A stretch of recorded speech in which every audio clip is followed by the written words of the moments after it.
जय माता दी। वैसे तो कहा जाता है कि श्री दुर्गा सप्तशती के 13 अध्यायों का पाठ हमें एक साथ ही कर देना चाहिए, परंतु समय के अभाव के कारण आप इन पाठों को अलग अलग दिन में बांट कर भी कर सकते हैं। हम दुर्गा सप्तशती के पाठ 9 दिन में पूर्ण करेंगे, इसीलिए मैं आज आपको सुनाऊंगी द्वितीय अध्याय। चलिए श्री गणेश जी का ध्यान करके और माता का ध्यान करके पाठ को आरंभ करते हैं। ओम गम गणपतये नमः। सर्वमंगलमांगल्ये शिवे सर्वार्थसाधिके शरण्ये त्र्यंबके गौरी नारायणी नमोस्तुते। ओम।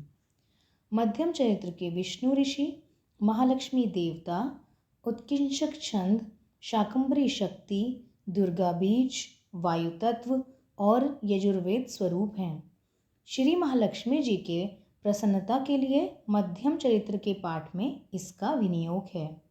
मैं कमल के आसन पर बैठी हुई प्रसन्न मुख वाली महिषासुर मर्दिनी भगवती महालक्ष्मी का भजन करता हूँ, जो अपने हाथों में अक्षमाला, फरसा, गदा, बाण, वज्र, पद्म, धनुष, कुंडिका, दंड, शक्ति, खड्ग, ढाल, शंख, घंटा, मधुपात्र, शूल, पाश और चक्र धारण करती हैं।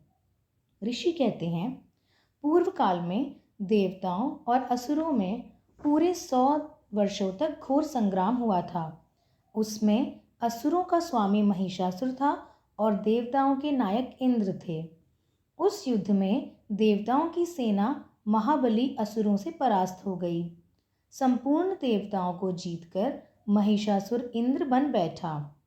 तब पराजित देवता प्रजापति ब्रह्मा जी को आगे करके उस स्थान पर गए जहां भगवान शंकर और विष्णु विराजमान थे। देवताओं ने महिषासुर के पराक्रम तथा अपनी पराजय का यथावत वृतांत उन दोनों देवेश्वरों से विस्तार पूर्वक कह सुनाया।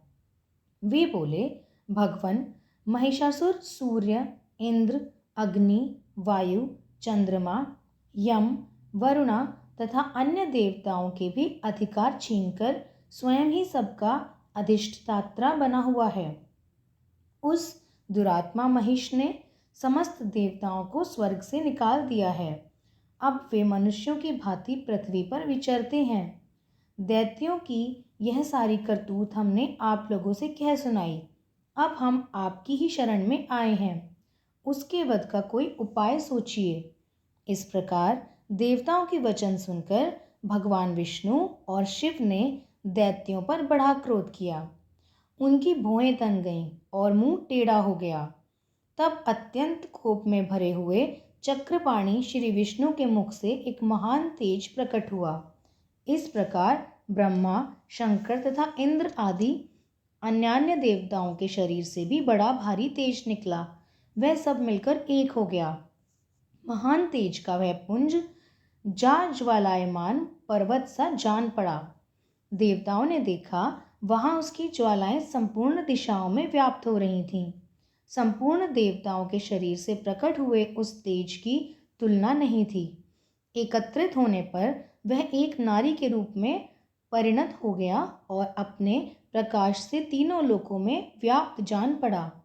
भगवान शंकर का जो तेज था, उससे देवी का मुख प्रकट हुआ। यमराज के तेज से उनके सिर में बाल निकल आए। श्री विष्णु भगवान के तेज से उनकी भुजाएं उत्पन्न हुई। चंद्रमा के तेज से दोनों स्तनों का और इंद्र के तेज से मध्य भाग का प्रादुर्भाव हुआ।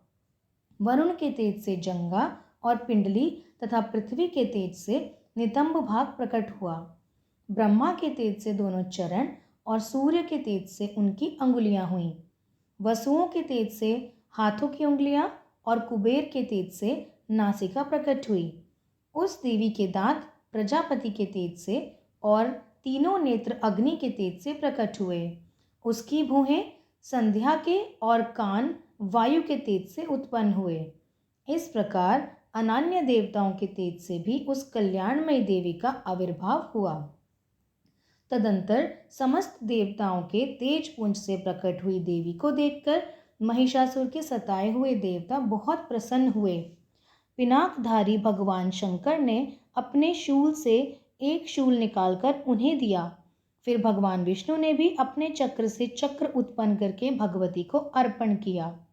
वरुण ने भी शंख भेंट किया, अग्नि ने उन्हें शक्ति दी और वायु ने धनुष तथा बाण से भरे हुए 2 तरकश प्रदान किए। सहस्त्रों नेत्रों वाले देवराज इंद्र ने अपने वज्र से वज्र उत्पन्न करके दिया और ऐरावत हाथी से उतारकर एक घंटा भी प्रदान किया। यमराज ने काल दंड से दंड, वरुण ने पाश, प्रजापति ने स्फटिक की माला तथा ब्रह्मा जी ने कमंडल भेंट किया। सूर्य ने देवी के समस्त रोमकूपों में अपनी किरणों का तेज भर दिया। काल ने उन्हें चमकती हुई ढाल और तलवार दी। क्षीर समुद्र ने उज्ज्वल हार तथा कभी जीर्ण न होने वाले 2 दिव्य वस्त्र भेंट किए।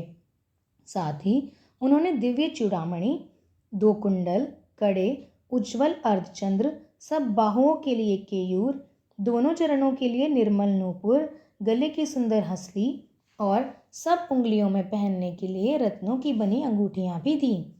विश्वकर्मा ने उन्हें अत्यंत निर्मल फरसा भेंट किया। साथ ही अनेक प्रकार के अस्त्र और अभेद कवच दिए। इनके सिवा मस्तक और वक्ष स्थल पर धारण करने के लिए कभी न खुमने वाले कमलों की मालाएं दी। जलधि ने उन्हें सुंदर कमल का फूल भेंट किया। हिमालय ने सवारी के लिए सिंह तथा भांति भांति रत्न समर्पित किए। धनाध्यक्ष कुबेर ने मधु से भरा पात्र दिया तथा संपूर्ण नागों के राजा शेष ने, जो इस पृथ्वी को धारण करते हैं, उन्हें बहुमूल्य मणियों से विभूषित नागहार भेंट किया। इसी प्रकार अन्य देवताओं ने भी आभूषण और अस्त्र शस्त्र देकर देवी का सम्मान किया। तत्पश्चात उन्होंने बारंबार अट्टहास पूर्वक उच्च स्वर से गर्जना की। उनके भयंकर नाद से संपूर्ण आकाश गूंज उठा। देवी का वह अत्यंत उच्च स्वर से किया हुआ सिंहनाद कहीं समा न सका। आकाश उसके सामने लघु प्रतीत होने लगा। उससे बड़े जोर की प्रतिध्वनि हुई, जिससे संपूर्ण विश्व में हलचल मच गई और समुद्र कांप उठे। पृथ्वी डोलने लगी और समस्त पर्वत हिलने लगे। उस समय देवताओं ने अत्यंत प्रसन्नता के साथ सिंह वाहिनी भवानी से कहा, देवी तुम्हारी जय हो। साथ ही महर्षियों ने भी भक्ति भाव से विनम्र होकर उनका स्तवन किया। संपूर्ण त्रिलोकी को शोभग्रस्त देख दैत्यगण अपने समस्त सेनाकुल कवच आदि से सुसज्जित कर हाथों में हथियार ले सहसा उठकर खड़े हो गए। उस समय महिषासुर ने बड़े क्रोध में आकर कहा, यह क्या हो रहा है? फिर वह संपूर्ण असुरों से घिरकर उस सिंहनाद की ओर लक्ष्य करके दौड़ा और आगे पहुंचकर उसने देवी को देखा, जो अपनी प्रभा से तीनों लोकों को प्रकाशित कर रही थीं। उनके चरणों के भार से पृथ्वी दबी जा रही थी। माथे के मुकुट से आकाश में रेखा से खिंच रही थी तथा वे अपने धनुष की टंकार से 7 पातालों को शुद्ध किए देती थीं। देवी अपनी हजारों भुजाओं से संपूर्ण दिशाओं को आच्छादित करके खड़ी थीं।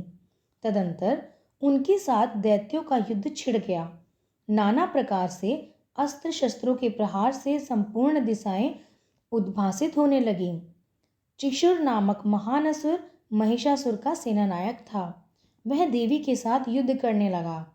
अन्य दैत्यों की चतुरंगिनी सेना साथ लेकर चामर भी लड़ने लगा। 60,000 रथियों के साथ आकर उदग्र नामक महादैत्य ने लोहा लिया।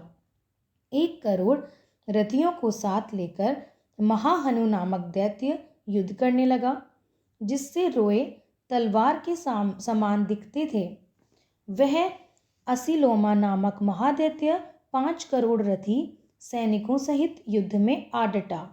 60 लाख रथियों सहित घिरा हुआ बाष्कल नामक दैत्य भी उस युद्ध भूमि में लड़ने आया। परिवारत नामक राक्षस हाथी सवार और घुड़सवारों के अनेक दलों तथा 1 करोड़ रथियों की सेना लेकर युद्ध करने आया। बिडाल नामक दैत्य 5 अरब रथियों से घिरकर लोहा लेने लगा। इनके अतिरिक्त और भी हजारों महादैत्य रथ, हाथी और घोड़ों की सेना के साथ लेकर देवी के साथ युद्ध करने लगे। स्वयं महिषासुर उस रणभूमि में कोटि कोटि सहस्त्र रथ, हाथी और घोड़ों की सेना से घिरा हुआ खड़ा था। वे दैत्य देवी के साथ तोमर, बंदीपाल, शक्ति, मूसल, खड़ग, परशु और पट्टिश आदि अस्त्र शस्त्रों का प्रहार करते हुए युद्ध करने लगे। कुछ दैत्यों ने उन पर शक्ति का प्रहार किया, कुछ लोगों ने पाश फेंके तथा कुछ दूर से दैत्यों ने खड़ग प्रहार करके देवी को मार डालने वाला उद्योग किया। देवी ने भी क्रोध में भरकर खेल खेल में ही अपने अस्त्र शस्त्रों की वर्षा करके दैत्यों के समस्त अस्त्र शस्त्र काट डाले। उनके मुख पर परिश्रम या थकावट रंच मात्र भी चिन्ह नहीं था। देवता और ऋषि उनकी स्तुति करते रहे और वे भगवती परमेश्वरी दैत्यों के शरीरों पर अस्त्र शस्त्रों की वर्षा करती रहीं। देवी का वाहन सिंह भी क्रोध में भरकर गर्दन के बालों को हिलाता हुआ असुरों की सेना में इस प्रकार विचरने लगा मानो वनों में दावानल फैल रहा हो। रणभूमि में दैत्यों के साथ युद्ध करती हुई अंबिका देवी ने जितने निश्वास छोड़े वे सभी तत्काल सैकड़ों हजारों गणों के रूप में प्रकट हो गए और परशु, बिंदीपाल, खड़ग और या पट्टिश आदि अस्त्रों द्वारा असुरों का सामना करने लगे। देवी की शक्ति से बढ़े हुए वे गण असुरों का नाश करते हुए नगाड़ा और शंख आदि बजाने लगे। उस संग्राम महोत्सव में कितने ही गण मृदंग बजा रहे थे। तदंतर देवी ने त्रिशूल से, गदा से, शक्ति की वर्षा से और खड़ग आदि से सैकड़ों महादैत्यों का संहार कर डाला। कितनों को घंटे से, कितनों को मूर्छित कर दिया। बहुतेरे दैत्यों को पाश से बांधकर धरती पर घसीटा। कितने ही दैत्य उनकी तीखी तलवार की मार से दो दो टुकड़े हो गए। कितने ही गदा की चोट से घायल होकर धरती पर सो गए। कितने ही मूसल की मार से अत्यंत आहत होकर रक्त वमन करने लगे। कुछ दैत्य शूल से छाती फट जाने के कारण पृथ्वी पर ढेर हो गए। उस रंग रंग में बाण समूहों की वृष्टि से कितने ही असुरों के कमर टूट गई। बाज की तरह झपटने वाले देव पीड़क दैत्यगण अपने प्राणों से हाथ धोने लगे। कहीं की बाहें छिन्न भिन्न हो गईं, किन्हीं की गर्दन कट गई। कितने ही दैत्य मस्तक कट कट कर गिरने लगे। कुछ लोगों के शरीर मध्य भाग में से ही विदीर्ण हो गए। कितने ही महादैत्य जांघें कट जाने से पृथ्वी पर गिर गए। कितनों को ही देवी ने एक बाह, एक पैर और एक नेत्र वाले करके दो टुकड़ों में चीर डाला। कितने ही दैत्य मस्तक कट जाने पर गिरकर फिर उठ जाते और केवल धड़ के ही रूप में अच्छे अच्छे हथियार हाथ में ले देवी के साथ युद्ध कर रहे थे। दूसरे कबंध युद्ध के बीजों की लय पर नाचते थे। कितने ही बिना सिर के धड़ हाथों में खड़ग, शक्ति और ऋषित लिए दौड़ते थे तथा दूसरे दूसरे महादैत्य ठहरो ठहरो यह कहते हुए देवी को युद्ध के लिए ललकारते थे। जहाँ वह घोर संग्राम हुआ था वहाँ की धरती देवी के गिराए हुए रथ, हाथी, घोड़े और असुरों की लाशों से ऐसी पट गई कि वहाँ चलना फिरना भी असंभव हो गया था। दैत्यों की सेना में हाथी, घोड़े और असुरों के शरीर से इतनी अधिक मात्रा में रक्तपात हुआ था कि थोड़ी ही देर में वहाँ खून की बड़ी बड़ी नदियाँ बहने लगीं।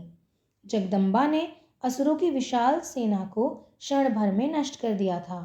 ठीक उसी तरह जैसे तृण और काट के भारी ढेरों को आग के कुछ क्षणों में भस्म कर दिया जाता है, और वह सिंह भी गर्दन के बालों को हिला हिलाकर जोर जोर से गर्जना करता हुआ दैत्यों के शरीरों से मानो उनके प्राण चुन लेता था। वहां देवी के गणों ने भी उन महादैत्यों के साथ ऐसा युद्ध किया जिससे आकाश में खड़े हुए देवतागण उन पर बहुत संतुष्ट हुए और फूल बरसाने लगे। इस प्रकार श्री मार्कंडेय पुराण में सर्वानिक मर्वंतर की कथा के अंतर्गत देवी महात्म्य में महिषासुर की सेना का वध नामक दूसरा अध्याय संपूर्ण हुआ। माता, इस अध्याय को आप ज़रूर ग्रहण करें। जय माता दी।